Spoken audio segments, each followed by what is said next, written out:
China has a palpably growing influence in this region, and you look at flows coming in to this country, it's one of the dominant sources of inflows in terms of private investment.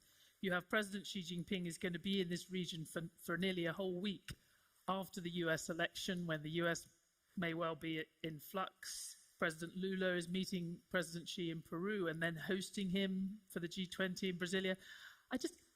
How are you thinking about that? Is the US directly trying to counter or respond to that rising influence? Let me put it this way.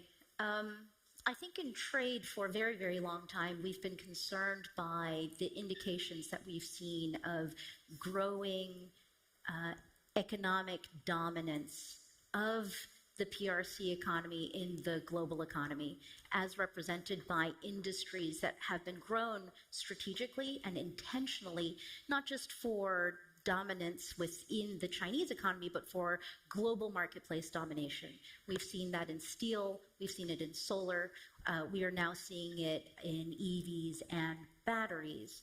And what I think is really interesting about today in 2024 is that across our administration, whether you're the US Trade Representative, you're the Secretary of the Treasury, whether you're the Secretary of State or the Director of the National Economic Council, we are all focused on this challenge of Chinese overcapacity, excess production, and the impacts that that is going to have on very open economies like the US economy.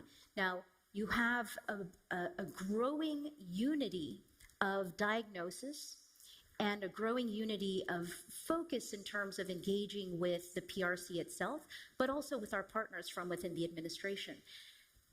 I know that our partners are situated differently around the world, and we all have our different relationships with Beijing. Nevertheless, if you look at the data, as of today, we have seen about a 60% increase of trade remedies, investigations, and cases being brought by emerging economies against the PRC.